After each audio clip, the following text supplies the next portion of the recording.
I was dating this guy. He owned the studio. I was being consistent. I remember one day he saw one of my clips online and he was like, "Your work is disgusting." In a 2.5-year hiatus. But it was good to do that. Let's dig right into it. Daphnique, why did you take a 2.5-year hiatus from Unapologetically Daphnique podcast? So, what had happened was, the reason why I went on a 2.5-year hiatus from my podcast, Unapologetically Daphnique, is because of a man. A man. A man. What? Even hearing that sounds crazy. Because I'm known as the bitch with the gun. Hey, but we all make mistakes. So let me start from the beginning. I was dating this guy. He's a director. Music video director.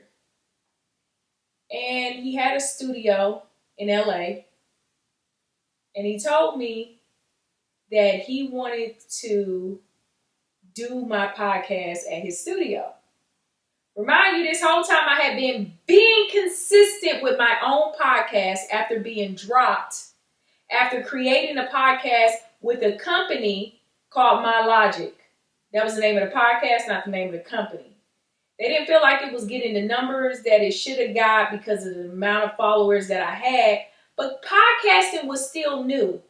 And this was around like 2018. So podcasting existed heavy, of course, but it didn't evolve into what it is today, which is where people are now putting out podcasts, making clips, clipping that up, putting that out on social media, gaining a follower from the clips. That wasn't a thing. So I felt like I was a bit ahead of my time, but I always been great. So years later, I started my own podcast. Went from My Logic to Unapologetically Daphnique. It's a podcast about me not giving a fuck and talking about any and everything. You're going to see my views, whether you like them or you don't. You may agree, disagree, but you're getting the real me. And I'm bringing some friends along the way. So back to the story. I was dating this guy. He owned the studio. I was being consistent. I was renting a space in downtown LA. They got this website called Peerspace. And you go on there and you can rent this space. And I would like book 3 or 4 of my friends and try to shoot 3 episodes at least in a setting and have people come back to back to back while renting this space in downtown LA. And the reason why I rented this space versus shooting in my apartment is because of the aesthetics, you know. It's back before I knew about wallpaper. You know, I put the wallpaper up now. Knew about the look. It had the look I wanted for my podcast. So I rented the space. Being consistent. And he saw that. So he was like, "Hey, why don't you just shoot your podcast at my space?" And I was like, "Okay, cool. I'll shoot at your studio." Because I'm like supporting your business. And, you know, if people ask me where I'm shooting my podcast, I could just, you know, refer them to you. It just become a whole thing of somebody I'm dating. And then we also work together and network together. I shot 3 episodes in one day. I had Guy Torrey come, Royale Watkins, and Malik S. 3 episodes I shot with some of my friends who I feel are a very big deal. And to get them to donate their time and come downtown, because see, a lot of podcasts, they don't pay you to park. They don't pay you an appearance fee. You just show up on goodwill and faith. And when you have friendships and relationships, people show up to support you because they already like you as a person. So why not come out and support my friend, promote whatever I got going on, build with you until this shit is magnificent. He recorded all 3 episodes that day. I own cameras, several cameras. Right now I'm into Sony's, but before I had Canon. I would record the podcast, got the cameras, the lens, the tripods, everything. And I wanted to bring on my equipment that day. And here's the thing, you should always go with your first mind. It's like, I'm going to bring out my equipment, show up, I'm ready, just let me use the space. He was like, no, let me shoot it on my camera. So he owned Blackmagic cameras and he shot the podcast on his camera. So here's the thing, when people shoot stuff, they have it. We had got into a disagreement because he was the type of person that likes to put people down. And I don't know about other people, me in particular. I remember one day he saw one of my clips online and he was like, your work is disgusting. And disgusting, by definition, is such a vile word.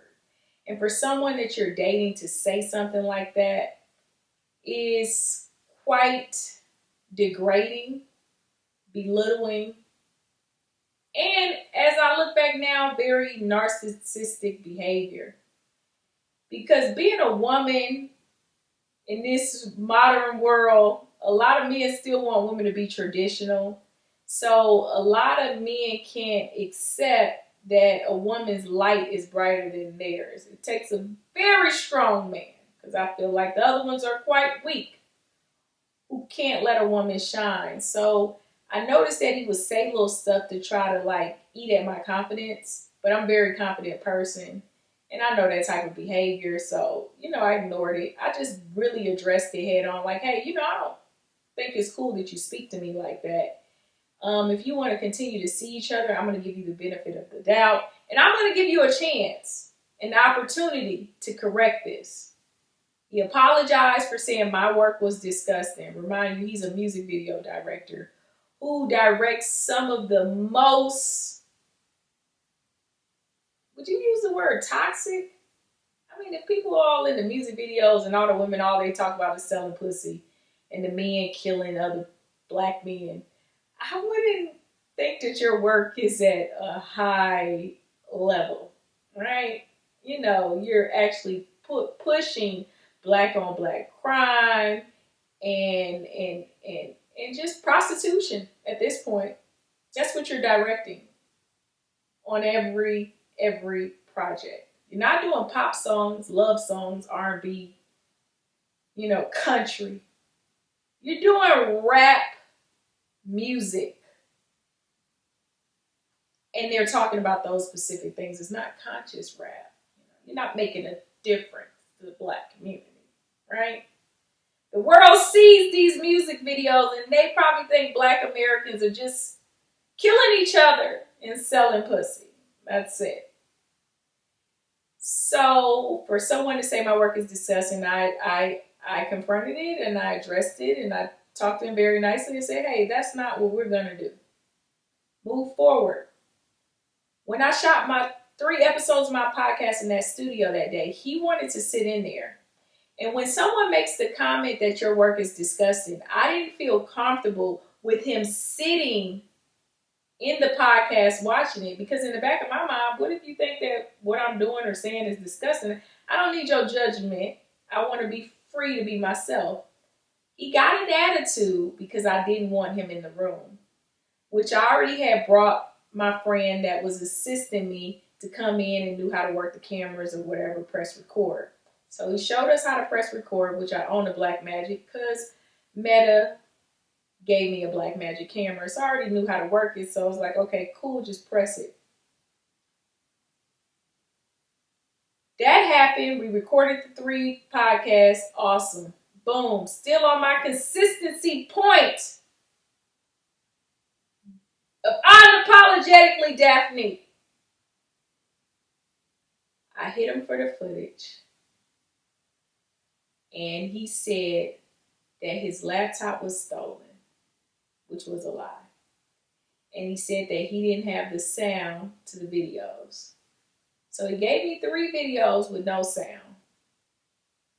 If you are a director and you do this on a regular basis, how the hell do you forget to record the sound And the audio is the most important part. The video, still put out the audio and stay consistent with, the Spotify and the iTunes and stuff like that. But the video, not having audio, the video is just obsolete at this point.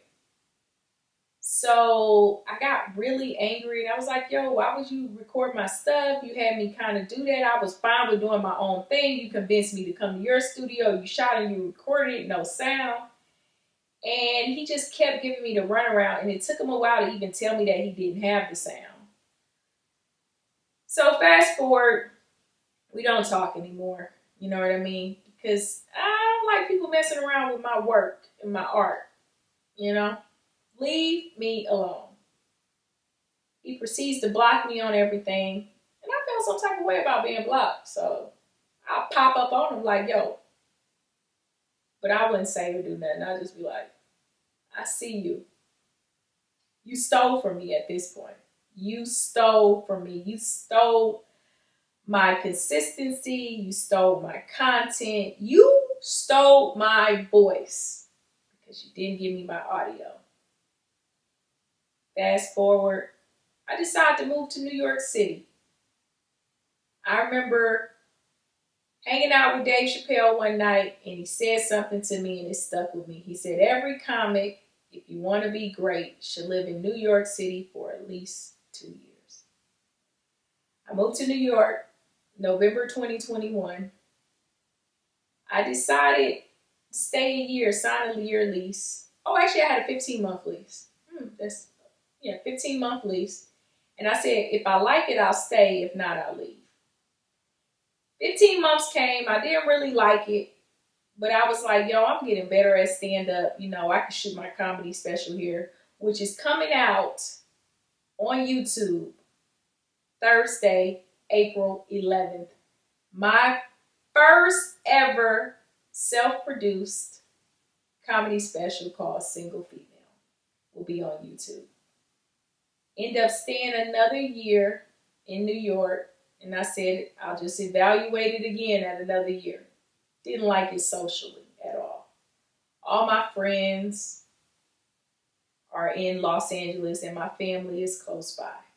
So I was like, yo, I'm moving back. Shot my special October 30th, 2023.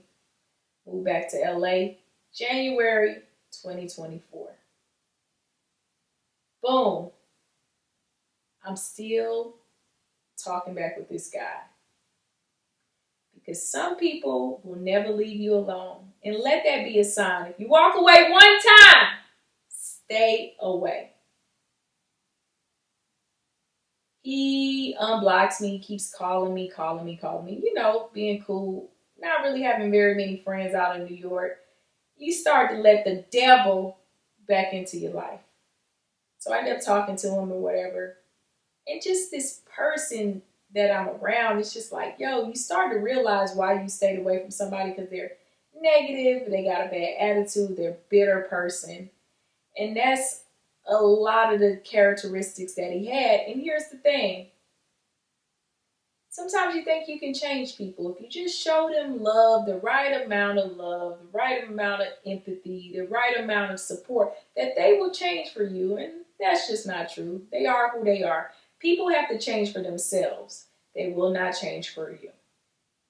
So I came here and January we kind of had like a little thing. I was like, yo, you're like not a nice person. And I was just like, you know what? Do me a favor. In my face, I said, pull out your phone. Delete my number. And I want you to never contact me ever again in your life. As long as you live on this earth. Leave me alone. And once I freed myself of that energy, Unapologetically Daphnique came back. I'm free, y'all. And I will be doing this weekly. Talking my shit with my friends. Talking about current events, life, politics, and everything in between. You're going to get to know me. But I'm back, baby. It's been a 2.5-year hiatus, but it feels good to be back. I promise. It'll feel like I never left. Check me out weekly. Unapologetically Daphnique podcast. I love y'all. Come see me live. I perform stand-up. When I say all over, I be like all over, but really the dates that I get just show up at those dates. Some of y'all can drive, fly, or just maybe I'm just in your city. Boom. But by the time you see me, you'll know a lot about me. Love you, and thank you for supporting. Bye.